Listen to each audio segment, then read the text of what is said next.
원소 주기율표 내용 드디어 하네요. 기본 내용이 있고 심화 내용이 있는데 오늘은 기본 내용 좀 하죠. 바로 해보겠습니다. 요거는 제가 아직 그 고등학교 내용을 직접 가르치지 않기 때문에 몇 번 높은지 아직 미정이거든요. 내용은 제가 다 설명하는데 나중에 혹시나 제가 좀 더 체계화가 되거든 그때 번호를 붙이겠습니다.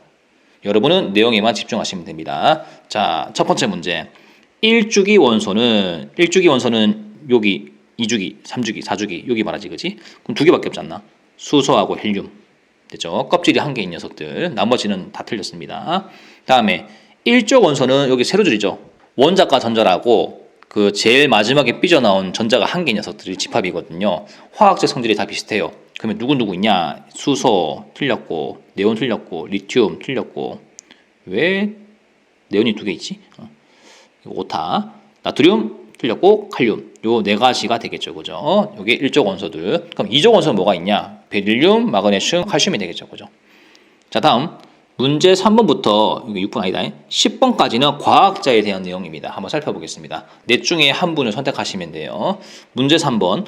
원자량이 증가하는 순서에 따라 배열한 과학자는 누구일까요? 예, 1번 되겠죠. 맨델레이프입니다. 질량이 점점 증가해요. 원자 번호가 증가하면 증가할수록. 이런 식으로 정말 단순하게 나열한 거거든요. 원자량 증가하면 무조건 누구? 맨델레이프. 됐죠? 자, 그런데 하다 보니까 좀 순서가 뒤바뀐 케이스가 있거든요. 아르곤하고 칼륨하고 이제 고민이 생깁니다. 왜냐하면 칼륨이 아르곤보다 질량이 작거든요. 근데 칼륨을 앞에 놓게 되니까 화학적 성질이 다 뒤틀어지는 거야. 지금까지 쌓아온 규칙에 위배가 되는 거거든요. 그래서 어쩔 수 없이 아르곤과 칼륨을 순서를 바꿨습니다. 바꾸니까 규칙이 딱딱 맞습니다. 그래서 맨델레프가 원자량 순서대로 배열하지 않은 두 원소는 아르곤과 칼륨이라고 보시면 돼요. 자, 다음 맨델레프 같은 경우는 굉장히 똑똑하거든요. 이 사람은 주기율표를 만드는데 자기가 직접 발견한 원소 다 적다가 쭉 하다 보니까 분명히 이쪽에 뭔가 나와줘야 되는데 아직까지 안 넣은 녀석이 있거든요. 그러니까 뭐라고 생각했냐면은 언젠간 밑에 후배들이 요 빈칸을 메꿔줄 새로운 원소를 발견할 것이다. 내가 지금은 발견 못했지만 분명히 있다. 이렇게 가능성을 열어두고 이제 돌아가시거든요. 실제로 후배들이 이 빈 곳에 들어가야 될 원소를 발견합니다. 약간 예언이라 해야 되나? 대단한 거지, 그지? 어떻게 그 빈 곳까지 다 예상하고 그렇게 주기율표를 작성했는지 참 대단한 것 같아요, 그죠? 천재입니다, 천재. 그래서 문제 3, 4, 5번 같은 경우는 전부 다 맨델레이프에 관한 내용이었습니다. 꼭 기억하시면 되겠고요. 다음 문제 6번. 양성장수. 아까 같은 경우는 원자량이었지, 그지? 이번에 원자량 말고 진짜 그 플러스 1, 플러스 2, 그 양성자 수 있죠. 그 개수에 따라서 쭉 나열시킨 게 누구냐? 그게 2번 모듈리입니다. 모듈리는 양성자 수 기억하시면 됩니다. 양성자 수 하면 누구라고? 모듈리. 됐죠? 다음 7번. 화학적 성질이 비슷한 세 개의 원소를 골라내요. 누구 골라내냐?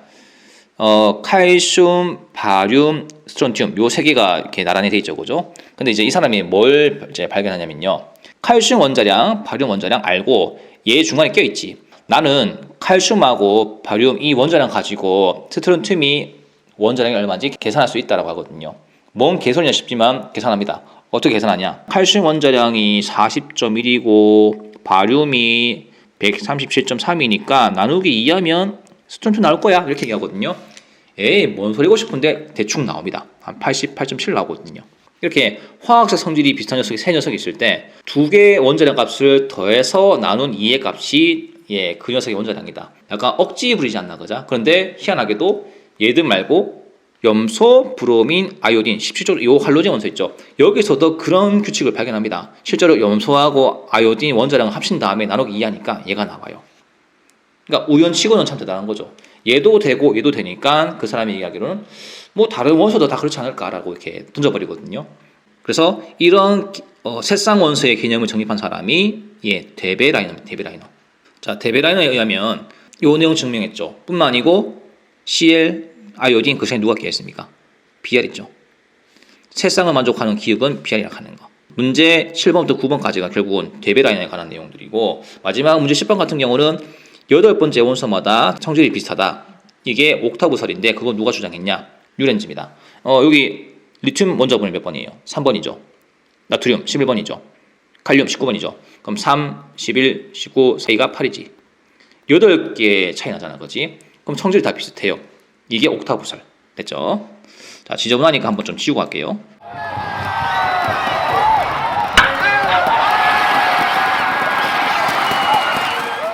자, 이제 문제 11번 가보겠습니다. 문제 11번.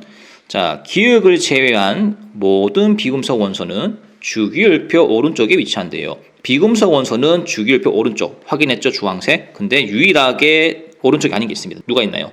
수소 있죠. 예, 기역은 수소가 되겠습니다. 다음에 대부분 비금속 원소는 전자를 얻을까요? 잃을까요? 이게 문제인데 여기 산소 잠깐 볼까요? 산소가 원자 번호가 몇 번이죠? 8번이죠. 그러면 산소는 안쪽에 그 전자가 2개 있고요. 바깥쪽에 6개 있어요. 아마 8개를 채울 수 있는데 6개가 있다 보니까 2개의 구멍이 뻥 bil 겁니다. 그러면 뻥 빈 곳을 채우려면 이제 2가지 방법이 있지. 외부에서 전자 2개를 스카웃하거나 또는 매끄러움 유지하려면 기존에 있던 6개를 다 버리면 되는 거죠. 그죠? 그럼 6개를 버리는 게 더 효율적이냐, 2개를 얻는 게 더 효율적이냐 이거죠. 뭐가 효율적일까요? 2개를 스카웃하는 게 제일 효율적이죠. 그죠? 그래서 대부분 비금속 원소는요, 전자를 스카웃합니다. 그리고 양성자보다 전자가 더 많이 늘어나니까 결국 음이온이 되는 것이죠. 그죠? 다음, 문제 13번. 대부분 금속 원소는 주기율표 어디에 위치해 있냐고 봤더니만 여기 흰색이 다 금속인 거 아시죠? 중간에도 있고요, 왼쪽에도 있지. 그래서 왼쪽과 가운데에 분포합니다. 요건 다 틀렸죠, 그지? 다음, 문제 14번. 니은을 제외한 모든 금속은 실온 25도에서 고체 상태네요. 맞지 않습니까? 대부분 고체가 다 실온이야. 그렇다면 실온에서 액체인 니은은 무슨 원소인가? 수은이 되겠죠, 그죠? 수은. 이렇게 기억하시면 되겠습니다. 다음, 문제 15번. 금속의 특징과 관련 없는 것은, 자, 금속은 광택이 있잖아요, 그죠? 그 다음에 열 전도성과 전기 전도성이 매우 우수합니다. 다음에 뽑힌성, 이게 뭐냐면 금속을 가느다랗게 쭉 늘어뜨렸을 때 이게 연성이라고 불러주는데 가늘 연자 써가지고 예, 실제로 길게 뽑히는 게 이제 뽑힌성이거든요. 예, 아주 길게 뽑힙니다. 다음, 쉽게 부스러진다. 죄송하지만 얘는 금속이 아니고 비금속이거든요. 4번이 정답이 되겠죠, 그죠? 금속이 아닙니다. 다음 문제 16번, 중금속입니다. 얘가 금속이고 얘가 비금속이니까 녹색 보이시죠? 이 중간에 낀 게 중금속이거든요. 얘는 결론부터 말씀드리면 딱 중간입니다, 성질이. 어중간해요, 뭐든지. 그래서 중금속은 금속과 비금속의 중간 정도 성질이 맞고요. 그 다음에 전기 전도성 한번 보겠습니다. 중금속은 중간에 있어야 되거든요. 비금속 같은 경우가 이제 고무가 대표적인 예가 되겠는데 고무가 거의 전기 전도성이 없잖아, 그지? 네, 순서가 바뀌었죠. 금속이 제일 전기 잘 통하고. 그래서 2번이 선택하는 거. 요게 정답이죠. 됐지? 다음 문제 17번. 전자 껍질 수가 1인 원소는 누가 있을까요? 수소하고 헬륨밖에 없어요, 그죠? 다음에 원자과 전자수가 1인 원소. 아까 저 위에 문제 1번, 2번에서 했던 내용이야. 단어만 바꿨을 뿐이지. 원자과 전자수가 1인 원소는 예, 1쪽이죠. 하나, 둘, 세 개. 헬륨 아니고. 대신 뭐 칼륨도 여기 포함되겠죠, 그죠? 자, 다음 문제 19번. 마그네슘과 칼슘의 공통점은, 자, 여기 마그네슘, 칼슘 있죠. 둘 다 어느 위치에 있습니까? 2족에 있죠, 그죠? 그래서 2족이란 것은 원자과 전자수가 2개란 뜻이죠, 그죠? 이게 정답이고 껍질은 다릅니다. 껍질은 얘가 마그네슘이 몇 번입니까? 껍질은 마그네슘이 3개고요. 칼슘이 4개가 되죠, 그죠? 자, 다음 문제 20번. 할로젠 원소는 원자과 전자수가 몇 개인가요? 했을 때, 자, 여기 17쪽 보이시죠? 요 라인들 7개입니다. 됐죠? 다음 문제 21번.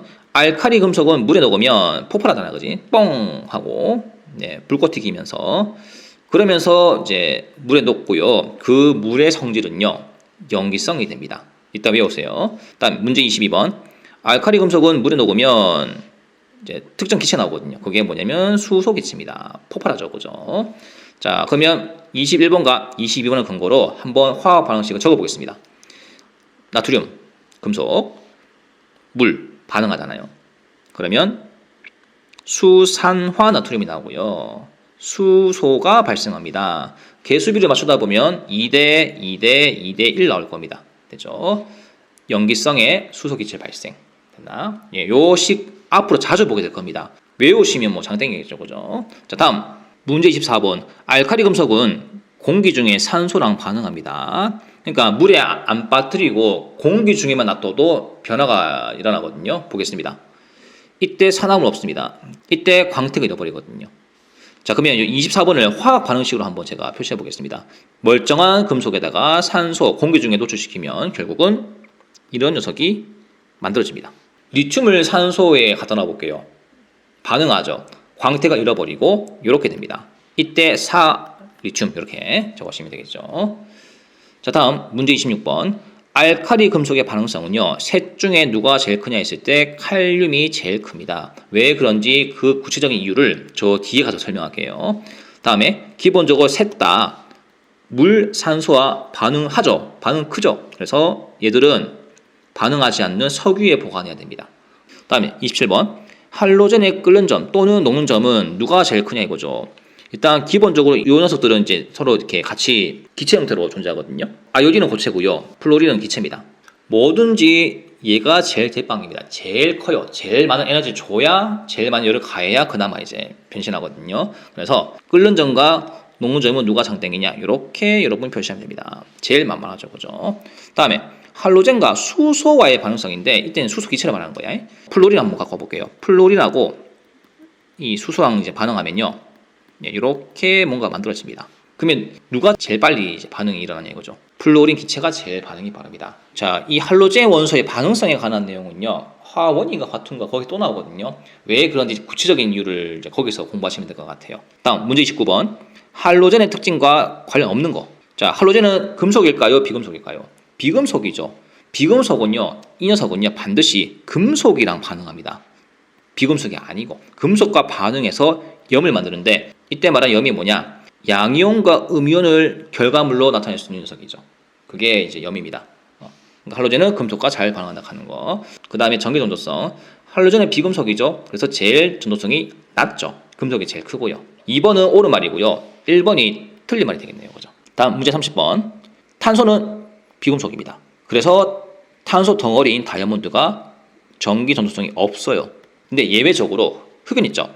탄소 덩어리인데 얘는 구조적인 좀 차이점이 있거든요. 이 녀석만큼은 전기 전도성이 있습니다. 요 예외적인 내용을 좀 공부하시면 좋을 것 같아요. 다음 문제 31번. 산소의 원자 번호가 8번이잖아요. 양성자 개수가 8개고요. 전자 개수도 8개입니다. 전부 다 같죠.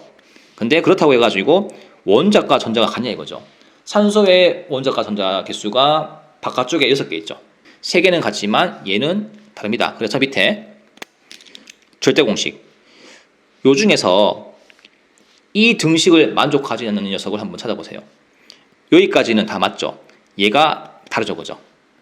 원자과 전자수는 같지 않다 하는 거 기억하시면 되겠습니다. 자, 다음 문제 33번. 칼슘과 마그네슘의 공통점. 같은 이족이잖아, 그지? 그래서 성질이 비슷해요. 어떤 성질? 화학적 성질. 그리고 원자과 전자가 화학 결합에 참여합니다. 예를 들면 바깥쪽에 전자가 이렇게 2개 삐져나가잖아요, 그지? 얘는요 반드시 여기 Cl 보이시죠? Cl이 바깥쪽에 전자가 7개 있죠. 7개 있죠. 그러면 요 한 개가 여기 딱 주고 여기 한 개가 딱 주면은 이렇게 변신하겠죠. 이게 화학 결합을 한다는 뜻이거든요. 누구에 의해서? 여기 겉도는 원자과 전자에 의해서. 그래서 화학 결합에 참여한다가 증명되는 것이죠. 다음 문제 34번.